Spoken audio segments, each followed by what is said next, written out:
Hello, hello, hello, everybody. It's your boy Jmulls of Jmulls Gaming here today. The hype and the community around this game is really something to behold.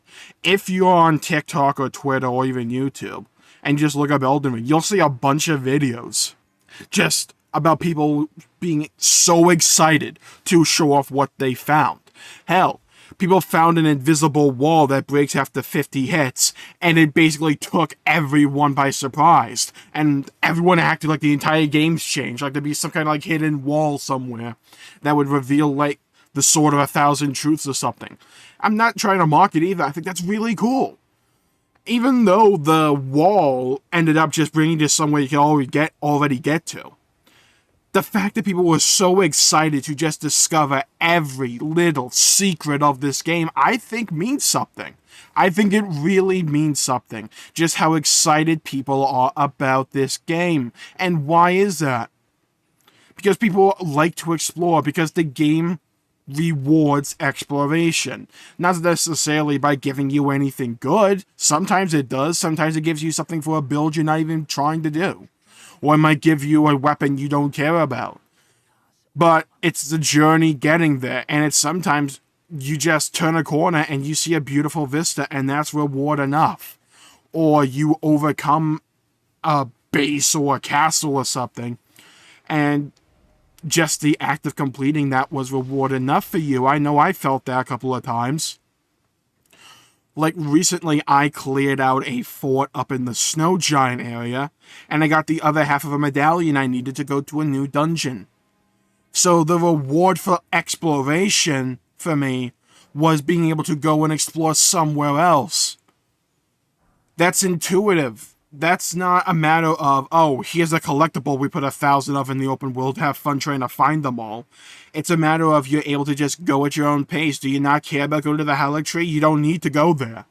There's nothing about that tree where the game pushes you there. It's just there to go if you want to. And if you explore the castle area, especially the very first castle, which is probably the B-roll I have in this video, there's so many different pathways and avenues you can explore. You don't need to. You can just find the one that gets you to the boss and call it a GG. But if you want to put that extra time and effort in, you, the player, have that ability to do so. And that freedom, that feeling of liberation is so nice. Because I don't think Elden Ring is special in that regard. I feel like a lot of open world games kind of go under the radar that allow you to do that. Take Xenoblade Chronicles, for instance, where there's a bunch of quests that you can unlock if you so choose to, that might help give you more backstory or information about the world at large and build up character connections, and give you different things that you can tackle or different rewards for that. It's not the only game ever that's done this, but it's done it really well. And that's a lot of the positive criticism I've seen about a game like Horizon Zero Dawn, where, yeah, that game, at least from the little bit I've played of it, doesn't necessarily do the open world genre better than any other game, necessarily in terms of innovation. It doesn't really innovate on anything. What it does is just it takes that pre-established formula and just does it and executes it very well, and that's what I feel we have with Elden Ring, where the art of Elden Ring about the open world, to me, is what they removed from a lot of the other games, not necessarily what the game has added. Because most of the time, I feel the reward structure for Elden Ring in terms of the items you get kind of is lackluster. Because most of the times you just run into a boss where if you put a good 50 plus hours into the game, you probably already met those bosses before if you go into a catacomb or something. There's a lot of repeat bosses in this game, but from my experience, so many people just don't care about them. Because exploring those catacombs, exploring those caves, exploring those new areas was fun in of itself, where you didn't need a palpable reward at the end of it to incentivize you to do that. You explored that cave, not necessarily because you thought, oh, it had a cool item in it. You explored that cave because, like, I haven't seen that cave before. What the hell's in there? I want to know what type of monsters in there, what kind of enemy. Maybe there's a new spell I can learn, maybe a new weapon, stuff like that. And that to me means something. That to me helps incentivize the open world in a more natural way, where it doesn't feel ham-fisted. It doesn't feel like the game arbitrarily pointed you in that direction. You have to go clear it for main story progress. Because in actuality, what you really have to do in Elden Ring to do the main story isn't that much. You can kind of like Breath of the Wild did, where if you want to go to the castle, you can right off the bat. Like, off rip, you can. It's there in the distance, you just have to get there. And the same thing with Elden Ring, it's a matter of, okay, go get 2 main souls, then you can go to the main city, had to go up to the giant's place, whoop that boss, come back, and then probably Bob's your uncle. I haven't gotten it yet. I still have to beat the fire boss. But there's so much of this open world that's just there for you to explore if you so choose to. And that's what I think is really nice about it. Where it just drops you in this world, and sure, at the end of the day, after a play session, you may not have done that much to contribute to the main story, but you'd be like, if I just stopped playing for the day, I'd be able to go, okay, I got a new spell from the tower after the Ronnie's questline. I cleared out Fort Job. I one-shot Captain Nile. And I did a bunch in that regard. And I had fun doing it. Because the game is not about difficulty, despite what strength players want to make you believe. It's not about difficulty.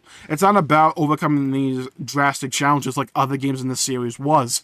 The main idea for Elden Ring, at least in my opinion, is that it's a power simulator. You can become so powerful in this game to where bosses that take people days to clear. If you want to, you can one-shot it like me. Because you have the tools, the ability to do it. The game gives you a lot of items and a lot of play styles, and it doesn't really hamper you. It doesn't restrict you. It doesn't punish you overtly. Losing souls, losing runes in this game is irrelevant to me, because I can go immediately get 100k in like 5 minutes if I want. Less than that probably. More like 2. So, punishment's not that big of a thing in this game.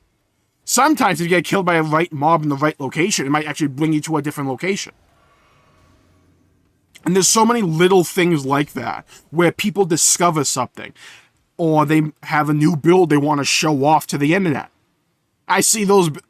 You ever go to Elden Ring on Twitter? It's filled with people just showing off builds and doing PvP and just fighting new mobs and showing off what they have. Because it's cool. Hell, I got the 70 intellect, and now I can just throw a moon at people. That's really freaking cool. I never needed to do that. I could have gone full strength and had like a boring time. Like I was having a boring time for the first like 40 hours. Because I went with a fully strength build. I don't find that enjoyable in Elden Ring. So what did I do? Because the game gives you the opportunity, I decided to go grind out runes to go build into Faith. And then once I got bored with Faith, I got the Dark Rune Greatsword, I decided, you know what I want to do? I want to try out intellect builds. I want to try out those weapons, those spells. And I did that, and I'm having a way more enjoyable time now by doing so. Because the game is saying, here's a massive sandbox, here's a ton of toys, go at it. Go have fun. We're not going to restrict you. They gives you, I have like 10 more opportunities to just respec all my talents. If I want to do that. Or I can just go back to my place and go grind out some more souls or runes. I'll never call them runes. They'll always be known as souls to me, no matter what game I play. And I can just build up the new stats. And that's really liberating. To where I can go through a playthrough, see a bunch of cool awards and not just resort to, oh, that's just for another build that I can't participate in. I can't use this item because I'm not that build. I can just go respec if I want to. That's really nice. Or I can just grind up that stat using a farm method. That's really nice and rewarding. And it makes me feel like I have choice. And that's when games, and especially RPGs, shine to me. Not necessarily when you give me a lot of story choice. That can be compelling in its own regard. But when you give me a lot of gameplay choices to where I can come upon a boss, judge the situation, and change my loadout accordingly to how I want to tackle that boss. I can do it with whatever build I have. They're all possible. It's just a matter of which one do I find more fun. And that's a really nice puzzle to solve. I find that really compelling. And once I got over that mindset where it's a matter of that kind of got dug into me with the other Souls games, to where it's a matter of if you don't just use strength, it's just a matter of, well, this was too easy, what's the fun in that? Once I stopped caring about that, the game just became way more fun to me. Became way more compelling. Yeah, Captain Nile may have touched me once. Who cares? I dropped a moon on him and hit him with a freaking DBZ beam and obliterated every mob he summoned. That was really cool to me, because I can judge that situation based upon the vagabond I was at the start, where I was trying to sneak about mobs to backstab them, because I only had a sword and a shield and maybe a halberd. And going from a very weak area, playstyle at the start, to now being able to drop moons on people, having the Dark Moon Greatsword, and having all these tools at my disposal, that's fun, that's compelling to me, that's what I love about RPGs, is that natural power progression that you have as the player. I love that. And I feel Elden Ring probably does that better than any other game in the series. All the Souls games, Sekiro, Bloodborne, Elden Ring probably does power progression better than any other game in that series from is made. Besides Armored Core, maybe. And that's what I find compelling. And I think that's what a lot of people find compelling. Because when people find something new, even a freaking door that just takes 50 hits to get through, people are so excited to share that, and people are so excited to find out what other people have made, what other people have discovered. Rivers of Blood. What happened? Moonveil got nerfed? Okay, what's the next katana we can have a lot of fun with? And now builds with Rivers of Blood are spreading like wildfire. That's cool to me. People are excited about the game. People want to play. People want to find new things. And that, to me, means something. That, to me, is what makes a game go from a really good experience to a milestone in gaming. I have found flaws with Elden Ring. There's a lot of elements to the game I don't like. Sure, I can have those critiques, and I'm going to explain them more in my review. I've explained a couple of them in videos before. But the strength of Elden Ring need to be talked about as well, because they're very, very, very strong.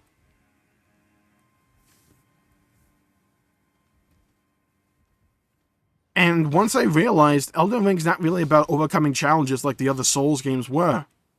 It was about, okay, here's a bunch of tools.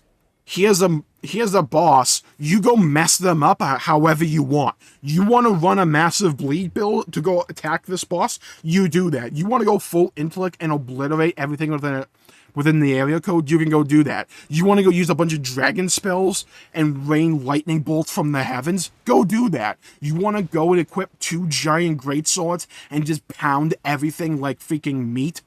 Go do that. You want to go use Rodon's greatsword, go fight a bunch of mobs, pull them all in to you, and then like Michael Jordan slam dunk the area and eviscerate everything?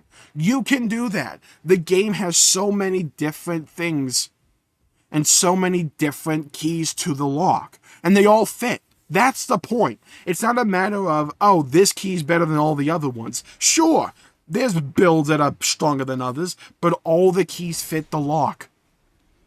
And that's what's fun, and that's what's compelling, because everybody's play style and everybody's playthrough is fundamentally different. And that has value.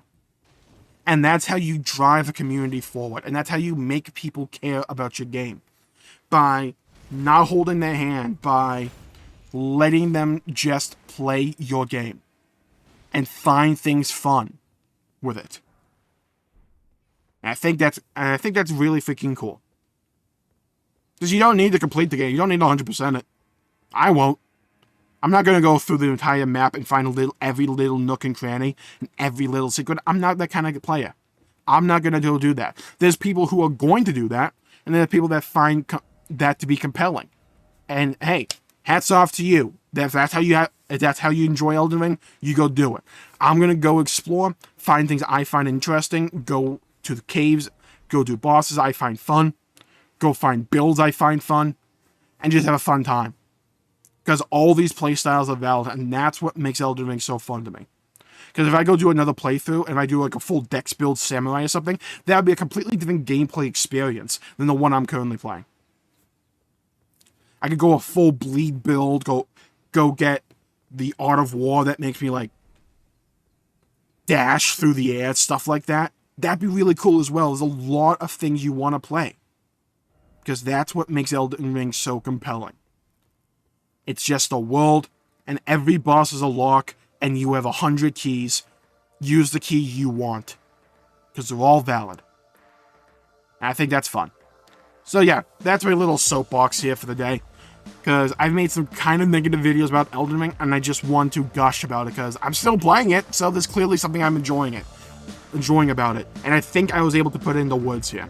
So thank you all for tuning in. My pleasure making the video. If you enjoyed it, please leave a like and subscribe. And comment down below with your thoughts on Elden Ring. What's your build? What's the playstyle you find fun? Let me know. Maybe we can discover something new.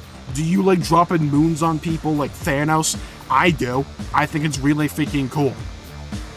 Stay safe out there, everybody. Make sure to leave a like and subscribe. It really helps the channel out and helps support future content, and I really appreciate it. Stay safe out there, everybody. Have a great day. I'll see you all next time. Bye-bye, everybody.